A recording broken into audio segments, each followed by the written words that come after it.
Menurut BMKG nih, musim penghujan sudah tiba, Besti. Hujan sedang hingga lebat berpotensi muncul juga disertai angin kencang. Nih, lihat. Baru hujan deras 2 hari berturut-turut di pekan lalu, banyak daerah di Jakarta mulai terendam banjir, Besti. OMG!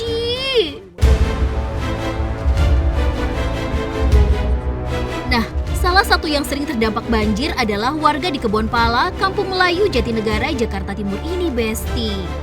Banjir di sini nggak cuma karena hujan di Jakarta, Besti, tapi juga dipengaruhi kondisi ketinggian air di pintu air Katulampa Bogor dan pintu air Manggarai di Jakarta Selatan.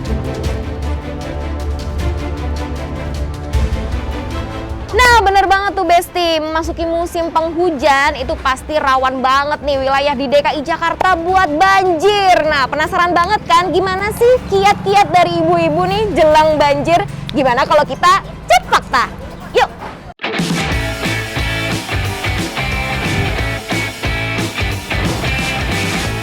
Besti, wilayah Kebonpala adalah salah satu wilayah di Jakarta yang padat penduduk dengan kondisi jalan yang cukup sempit.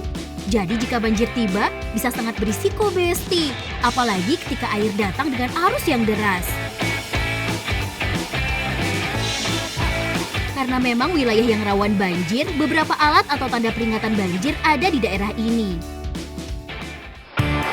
Pertama, ada tanda peringatan jalur evakuasi yang disematkan pada tiang listrik. Tanda ini penting untuk memudahkan tim penyelamat saat mengevakuasi warga ketika jalan sudah tertutup banjir. Nah, Besti, selain persiapan personal nih dari diri kita untuk menghadapi banjir, ada juga nih alat-alat yang harus disiapkan di kawasan rawan banjir. Salah satunya adalah indikator kedalaman air kayak gini yang dicet di tiang listrik. Boleh banget kan? Nah, satu lagi nih adalah ini dia, yaitu adalah pelampung bentuknya ban. Untuk pertolongan pertama, penting banget tuh Besti.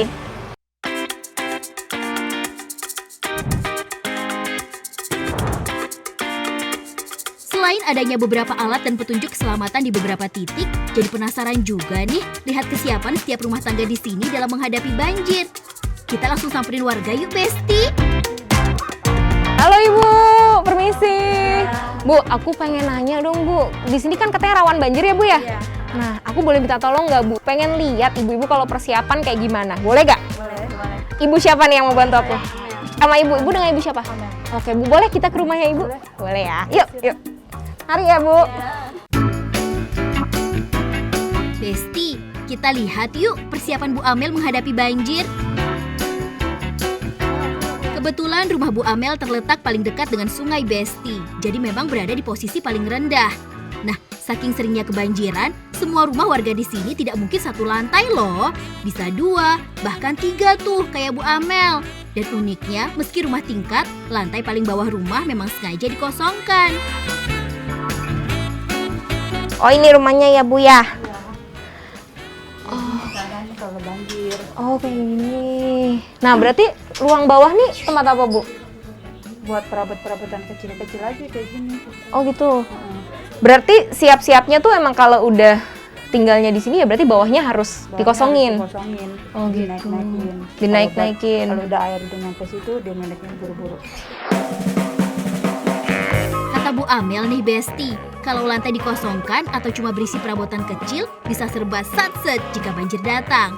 Namanya juga banjir, pasti nggak bisa terduga secepat apa airnya datang. Nah yang paling pertama biasanya nyiapin apa Bu? Perabotan. Kita naikin ke atas. Ember. Mm-mm. Kan kalau misalnya nggak ditaikin, nganyut sayang. Sayang ya. Ya udah, aku mau bantuin Ibu siap-siap kita naik-naikin ke atas dikit ya. Oke. Yuk. Ember-ember ini berisi alat mandi, Besti. Sengaja ditaruh bawah agar memudahkan ketika hendak mandi. Tapi kalau sudah banjir, agak susah mau mandi, Besti.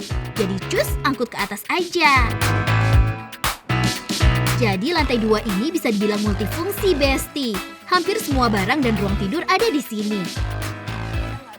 Oh iya, untuk persiapan penerangan, Bu Amel dan warga jarang yang punya senter konvensional.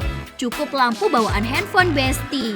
Makanya, kalau sudah ada peringatan siaga air naik, warga pun buru-buru mengisi daya gadget mereka hingga penuh. Nah Bu, boleh nggak Bu dicontohin kalau misalnya sekarang banjir nih Bu nih, matiinnya gimana sih supaya aman? Nah ininya, Ya ini juga udah langsung turun. ini bedanya apa sih Bu? Ini penurun, nggak tahu deh, kurang tahu juga saya. Kurang tahu, cuman biasanya ini kan turun pas tahu aku turun ini aja. Oh yang penting harus mati ya, jadi nggak ada listrik supaya nggak korslet. Iya. Nah Besti, ini kalau nggak ada cahaya dari Mas Campers nih, kita udah gelap banget Bu ya sekarang ya Bu ya. Jadi ginilah kira-kira suasananya kalau lagi banjir ya Bu ya. Ya cuma penerangannya anggap aja ini senter gitu. Oke Bu, boleh Bu nyalain lagi.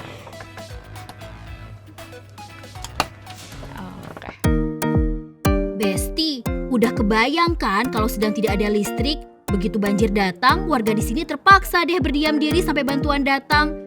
Ya, dalam kondisi gelap kayak tadi. Aduh, kasihan juga ya Besti.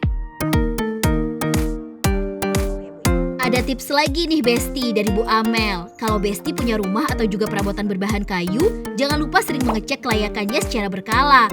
Soalnya jika terlalu sering terendam banjir, beberapa bagian rumah jadi cepat keropos dan harus segera diganti ya Besti. Bahaya kalau tiba-tiba roboh kan? Selanjutnya yang paling penting dievakuasi adalah perabot dapur. Salah satu yang terpenting adalah kompor dan gas. Oke Ibu, ini sebelum kita pindahin kompor berarti harus... Dicabut dulu gas tabulatornya. Oh gitu? Ya. Nah, Bu saya kan nggak ngerti, boleh diajarin Bu? Ya. Ininya cuma diputar saja, putar aja. Udah cabut. Oh udah? Ya. Itu nggak akan bunyi ya Bu ya? Enggak, Oh. kan langsung dicabut ininya. Oh yaudah, ini berarti gasnya sama kompor-kompornya? Iya.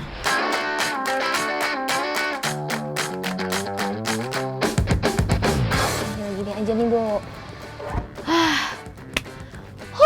Besti, ini ya sebuah fakta yang harus diketahui bagi ibu-ibu yang tinggal di kawasan banjir itu adalah harus kuat, betul Ibu Amel. Turun naik. Turun naik karena semua rumahnya pasti lantainya 2 atau 3 ya Bu ya. Mantap, keren. Besti, begitulah kira-kira persiapan ibu-ibu melawan banjir. Semoga kedepannya banjir bisa segera diantisipasi ya Besti.